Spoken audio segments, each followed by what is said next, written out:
की जनता, चाहे कहीं की जनता भोली भाली होती है, उसको ये पता नहीं होता है भाई, वो अपने बेटा को प्यार करने। अब मेरे बारे में क्या बोल रही है जनता, किसी के बारे में बोलेगी, क्योंकि उसको हकीकत पता ही नहीं है।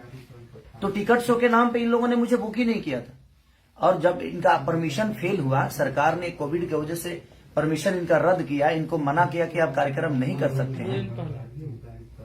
आपसे कितना दिन पहले एग्रीमेंट हुआ था यहाँ पर आने का? मेरा तो 5-6 दिन पहले ही ये कार्यक्रम तय हुआ है, राइट ना? 5-6 दिन पहले, और ये लोग 5-6 दिन पहले ही मुझे तय किए। मैंने वीडियो भी बनाकर 2 दिन पहले वीडियो बनाया, 16 तारीख को। तो 2 दिन पहले मैंने इनको वीडियो दिया था, तब तक इनको पता चल चुका था, कि परमिशन रद्द है, प्रशासन हमें ये कार्यक्रम नहीं करने देगी। उसके बावजूद भी इन लोगों ने, मैं यहां तक आ गया, उसके बावजूद भी ये पूरे दिन टिकट काटते रहे, और मुझे पता ही नहीं है कि टिकट कट रहे हैं और टिकट पे ये कार्यक्रम है, और लोगों को सिर्फ गुमराह करते रहे। और उसमें नुकसान ये हुआ कि 4 स्कॉर्पियो लोगों ने जला दिए। इसमें मैं पब्लिक जनता को मैं बिल्कुल दोष नहीं बोलूंगा, क्योंकि इन लोगों ने गुमराह जनता को भी किया और मुझे भी किया।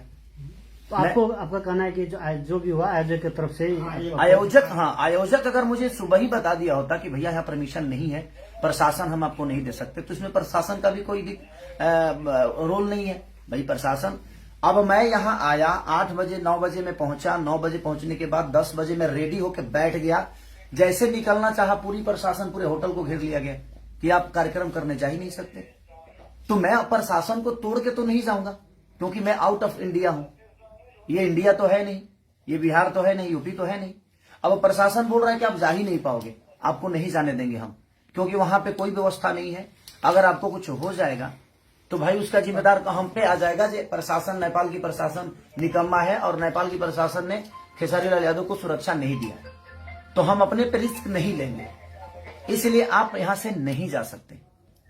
और मैं अभी वही कपड़ा पहन के बैठा हूं सुबह से, अभी खाना तक मैंने नहीं खाया, कि कितने लोगों को प्रॉब्लम हुई होगी। मेरे जितने भी बंदे वहां थे, कोई ऐसा आदमी नहीं था जिसको चोट नहीं लगी है, सबको चोट लगी है, क्योंकि पब्लिक को कहीं ना कहीं खेसारी लाल यादव चाहिए था, और मैं उसी के लिए आया भी था। इसमें मेरी कोई गलती, आयोजक ने एक शब्द अभी तक, जो मेन आयोजक है, अभी तक मिलने नहीं आया मेरे से। क्या नाम है भैया उनका? क्या नाम है उनका? शरवण जी अभी तक मिलने तक नहीं आए। पूरा नाम क्या है उनका? किसका? शरवण जी का? सरवण चौधरी है उसका नाम। शरवण चौधरी। तो शरवण चौधरी अभी तक मेरे से मिलने तक नहीं आए। हम लोग सारे लोग अभी तक खाना तक नहीं खाए। सुबह सब लोगों ने नाश्ता करके और कार्यक्रम के लिए जा रहे थे हम लोग। और जनता, अब जनता की नजर में ये चीजें लग रही है कि मैं आया नहीं। अभी आप देख ही रहे हैं ना कि यहाँ पे हैं, ये भी हैं हमारे प्रशासन, यहाँ के प्रशासन भी, हमारे एसपी साहब के, जो हमारे प्रशासन के लोग हैं वो भी हैं। ऐसा नहीं है कि मैं गलत हूं, मैं किसी का काम लेता हूं तो मैं अपने जीवन में मैं 24 घंटा वर्क करने वाला इंसान हूं। लेकिन कहीं ना कहीं ये कार्यकर्ता लोगों ने जनता को भी बेवकूफ बनाया और मुझे भी बेवकूफ बनाया। आज कम से कम 1.5 करोड़ का नुकसान हुआ सिर्फ खेसारी लाल यादव के। 4 स्कॉर्पियो को जला दिया गया। इसमें दोष जनता को मैं कैसे दे सकता हूं? इसमें दोष तो इनका है। हमारे सारे इंस्ट्रूमेंट तोड़ दिए गए, हमारे लड़कियों को चोट पहुंची, तो इसमें दोष ना उन जनता का है और ना ही हमारा है, देखा जाए, और ना ही यहाँ के प्रशासन का है, ना ही सरकार का है। जब सरकार आपको पहले कोविड की वजह से मना कर दिया, तो ये कार्यक्रम आपको पहले ही रद्द कर देना चाहिए। जब 2 दिन पहले ही आपकी परमिशन रद्द की गई, तो आपको पहले जनता को बता देना चाहिए कि कार्यक्रम, या मुझे ही बोलते कि भाई एक बार लाइव आकर बोल दीजिए ये कार्यक्रम कैंसिल हो गया। जैसे आप अभी कोविड तो नेपाल और इंडिया दोनों तरफ ही एक ओमिक्रॉन का जो एक संक्रमण है, एकदम तीव्र रूप में आगे बढ़ रहा है। तो जैसे आप लोग का एग्रीमेंट हुआ, उस समय आपने नहीं पूछा था कि मतलब इस ढंग का? देखिए, मैं बोला भी था, इन लोगों से बोला भी था कि क्या कोविड का कोई प्रॉब्लम तो नहीं है ना? तो नहीं सर, वहां परमिशन हमें मिल गया है। तो जब सरकार परमिशन इनको कार्यक्रम के लिए दे दिया, तो मैं भी निश्चिंत हो गया कि हो सकता है कि वहां इतनी महामारी नहीं होगी। तो मैं क्लियर हो गया कि जब सरकार का लेटर मेरे पास, प्रशासन का लेटर ऑलरेडी आ गया कि हाँ परमिशन है, कार्यक्रम होगा। इन लोगों ने मुझे यही बोला था कि मेला का कार्यक्रम है, ये नहीं बोला था कि टिकट काट रहे हैं।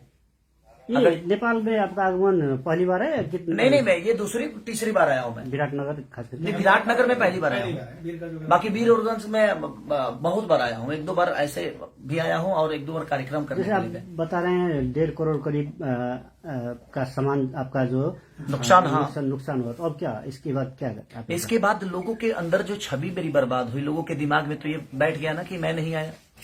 देखिए, मैं अपने जीवन में अपने छवि के लिए हमेशा काम करता हूं और हर आदमी करता है, लेकिन किसी और के वजह से जनता को परेशानी हो। मैं आज तक जनता को परेशान करने वाला कोई काम नहीं किया। मैं मनोरंजन करने वाला आदमी, हमेशा उनको खुशी देने का काम करता हूं। और आज इन लोगों की वजह से लोगों के नजर में मेरी छवि खराब हो। लोगों के नजर में लगा कि खेसारी लाल यादव आया ही नहीं, जबकि सुबह 7 बजे से मैं होटल पे हूं, 8 बजे से। अब इससे आपका एक जो फैन फॉलोइंग है उसको भी नहीं, जनता को हकीकत पता चलेगा तो जनता बेवकूफ थोड़ी है। और जनता ने जो किया है वो अपने हिसाब से बिल्कुल सही है। मैं कुछ जनता को मैं गलत नहीं बोल सकता, क्योंकि गलत तो इन लोगों ने किया कि इन लोगों ने परमिशन नहीं रहने के बावजूद भी मुझे बताया तक नहीं तो मैं सुबह आया जरूर। मैं बिना कार्यक्रम किए मैं लाइव आ जाता कि प्रशासन की वजह से कार्यक्रम रद्द हो गया है, आप लोग नहीं आइएगा कार्यक्रम में, तो लोग नहीं आते। लेकिन इन लोगों ने बताया ही नहीं। सर, उस पर साइन भी करना होगा ना। हाँ, तो वो सारी चीजें। और अभी कार्यकर्ता में एक आदमी आया और वो सुबह से मेरे साथ यहाँ पे थे, लेकिन अभी वो गायब हो गए। ये है सुमित जी नाम है उनका, वो भी गए थे रिसीव करने, वही हमें बॉर्डर से हमें अंदर किए। तो मेरी इसमें गलती 1% की नहीं। व्हाट्सएप लोकेशन से लेकर हर डिटेल वही दे रहे थे हमें। और ये सुबह 7 बजे भी हमें नहीं बता रहे हैं कि प्रोग्राम कैंसिल हो गया है सर, प्रशासन ने मना कर दिया है, सरकार ने मना कर दिया है। इन लोगों ने गुमराह रखा हमें गुमराह किया कि नहीं आप आइए, कार्यक्रम होगा। तो आपका आगे का जो अब इसके बाद का क्या आपका क्या करेंगे? क्या कुछ चीजों से लेते हैं आप? इसके बाद जैसे आपका क्षति हुआ, आपका एक हिसाब से क्षति तो आयोजक ही देगा ना। अब क्षति जो हुआ है गलती इनकी है, इनको तो पूरे जनता का पैसा लौटाना चाहिए। जनता की क्या गलती है भाई? वो तो अपने स्टार को देखने आ रही है, तो इनको पूरे जनता का, नेपाल के जनता के साथ इंसाफ करना चाहिए इनको, क्योंकि गलती इनकी है, इसमें गलती जनता नहीं है और ना ही खेसारी लाल यादव है और ना ही सरकार है, ना ही प्रशासन है। कि जब आपको मना कर दिया गया कि आप ये कार्यक्रम नहीं कर सकते, तो फिर आपने जबरदस्ती जनता को गुमराह क्यों किया, जनता को बेवकूफ क्यों बनाया? खेसारी लाल यादव को बताया क्यों नहीं? मैं तो इतना ही कहता ना कि भाई ये कार्यक्रम कैंसिल हो गया, क्योंकि यहाँ पे कोविड के वजह से प्रशासन ने मना कर दिया, सरकार इसकी अनुमति नहीं देती है। मैं लाइव आके लोगों को बोल देता, लोगों को समझा देता, तो टिकट तो नहीं कटाते ना वो। तो टिकट आपका यहाँ आने का जो एग्रीमेंट था उसमें कितने में डील हुआ था और कितना पैसा आपको मिल चुका है? देखिए, वो अंदर की बातें होती है, उस डील को हम लोगों तक नहीं बता सकते कि क्या बातें हैं क्या नहीं, क्योंकि वो अंदर की बातें हैं कि हम कितना में, हम प्यार में आए हैं कि हम मोहब्बत में आए हैं कि हम 2 रुपया लेकर आए हैं कि हम खर्चा पे आए हैं, वो आपस की बातें होती है। लेकिन अंत में इस घटना के बाद आप क्या अंतिम निचोड़? नहीं, मेरा कहने का मतलब कि जो नुकसान हुआ है अब वो तो कहीं ना कहीं आयोजक कर्ता को ही भरना पड़ेगा, क्योंकि मेरी गलती तो 1% नहीं है। मैं तो रात को निकला हूं, पटना से रात को निकला मैं, और मैं आ गया, तो मेरी तो गलती है। अगर मैं नहीं आया होता तो शायद मेरी गलती थी। क्या खेसारी लाल यादव नहीं है? तो अब क्या कदम लेंगे आप? जैसे आपका कदम क्या उठाना है, तो अभी तो अब जनता को इंसाफ करना है कि आयोजक कर्ताओं के साथ इनको क्या करना है। मैं कुछ नहीं बोल सकता, मैं तो जनता का प्यारा बच्चा हूं, मैं इनके लिए ही आया था। नहीं, अपनी तरफ से क्या कर रहे हैं? मैं अपनी तरफ से क्या करूंगा? अब इनको पूरे जनता का पैसा इनको लौटाना चाहिए, मेरा जहां तक सवाल है, क्योंकि जनता जो है वो बहुत मेहनत करके अपने बेटे को देखने आई थी, तो और इन लोगों ने उनके साथ धोखा किया। ये मेरे साथ धोखा किए और मेरा 1.5 करोड़ का नुकसान आज हो गया, कम से कम 1.5 करोड़ का। 4 स्कॉर्पियो को जिंदा जला दिया गया, अब जिंदा ही बोलेंगे उसको, वो खड़ी थी, चलने वाली चीजें थी और उसको जला दिया गया। हमारे इंस्ट्रूमेंट जो बजाने वाले थे, बैंजू हो, कीबोर्ड हो, पैड हो, ढोलक, नाल, तबला, कोई चीज नहीं बचा। अच्छा भैया, 10 बजे जब आप रेडी होके वहां के लिए निकलने वाले थे और प्रशासन यहाँ पे आ गई और आपको जाने नहीं दिए, तब क्या ऑर्गेनाइजर्स आपके पास आए थे? नहीं आए मेरे पास, ये लोग गेट के बाहर खड़े थे लेकिन आए नहीं। आप क्यों नहीं आए थे भाई साहब, ये बताएंगे आप प्लीज? म त यहाँ आएकै हो होइन, जुन छ हामीलाई गर्नु हिंदी में बोलिए पूरी पब्लिक हिंदी हिंदी में उतना बात बोलने ना जितना बोल सकते उतना ही बोलिए, जितना बोल सकते उतना बोलिए। उतना ही बोलिए। साड़ी भैया को लेने जब 12-1 बजे के समय में 1 बजे कहाँ है सुमित जी एकदम यहाँ 9:30 बजे आ गए थे, यहाँ से लेके गए पहुंचे। बोलिए। नहीं, हम 12-1 बजे आए। हाँ ठीक है, आप खेसारी योग लेने तो जिससे हमारे चले गए थे। हाँ जब यहाँ पे प्रशासन ने रोक रहा बात है जाके उसको खेसारी भैया के लेकर जाएंगे, 10 मिनट भी थोड़ा प्रोग्राम दिखाना है बोल के यहाँ पे आए। और भी एसपी से बात हुआ, हमसे बड़ा जुनू क्या बोलता है मेयर साहब ने बात किया कहाँ फिर भी हम लोग का दे देगा कि जाने के लिए भी।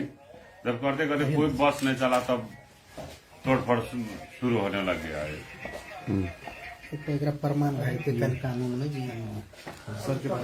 तो चलिए, और भैया का बहुत योगदान रहा हमारे लिए, दिल से थैंक यू भैया को। और यहाँ के मेयर है ये मंत्री जी हैं, मंत्री जी प्रदेश का मंत्री हैं। तो मंत्री जी ने भी बहुत कोऑपरेट किया और हम सर को भी धन्यवाद देंगे कि क्योंकि वो आए हमारे लिए इतने रात मनीष जी बेचारे, और इन्होंने भी अपना योगदान दिया मुझे।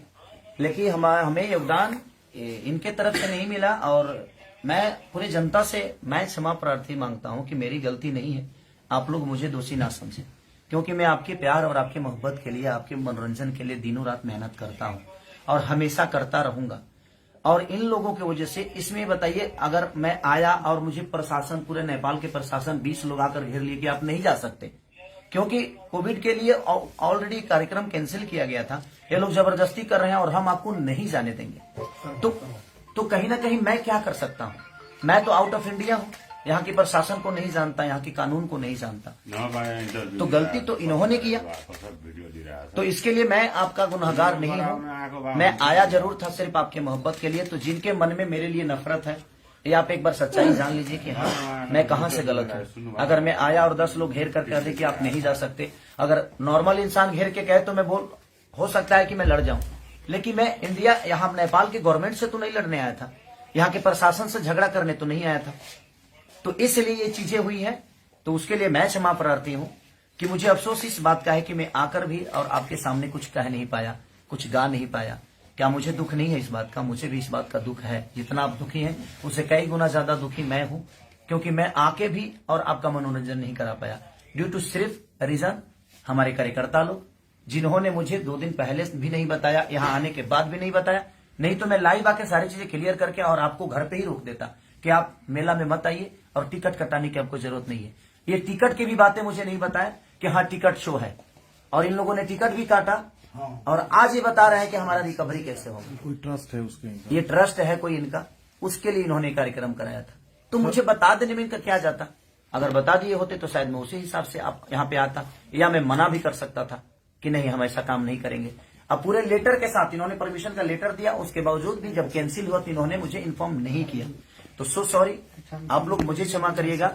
मैं खुद ही तकलीफ में हूँ कि मैं आके भी, नुकसान तो आना जाना लगा रहता है, लेकिन तकलीफ इस बात की है कि मैं यहाँ आके भी, अपना समय दे के भी आपके बीच में आकर आपका मनोरंजन नहीं करा पाया। तो इसलिए सो सॉरी उसके लिए। बाकी जो मेरा नुकसान आज 1 से 1.5 करोड़ जो नुकसान हुए हैं, उसके लिए मैं क्या बोलूंगा। कार्यकर्ता है ये जो आयोजक हैं, देखिए कैसे भरेंगे, क्या भरेंगे। और मैंने FIR भी कर दी है यहाँ पे। इसके लिए प्रशासन का मदद आप ले रहे हैं? हाँ, प्रशासन का मदद लोगों की चोट लगी। और जिन लोगों को उस कार्यक्रम में चोट, जिस जनता को चोट लगी है उस कार्यक्रम के दौरान, मैं ईश्वर से प्रार्थना करता हूं कि आप लोग स्वस्थ रहें और सुरक्षित रहें, जल्दी आप ठीक हो जाएं, क्योंकि बहुत लोगों को चोट लगी है। मेरे टीम में किसी को ऐसा नहीं है कि मेरे टीम में किसी को चोट नहीं लगी, सबको चोट लगी है। लेकिन उसके बावजूद मेरे टीम के बाद भी मेरी जो जनता, जो भगवान स्वरूपी जनता है, जिसको भी चोट लगी है, उसके लिए मैं दिल से दुआ मांगता हूं कि आप जल्दी से स्वस्थ हो जाएं। Thank you so much.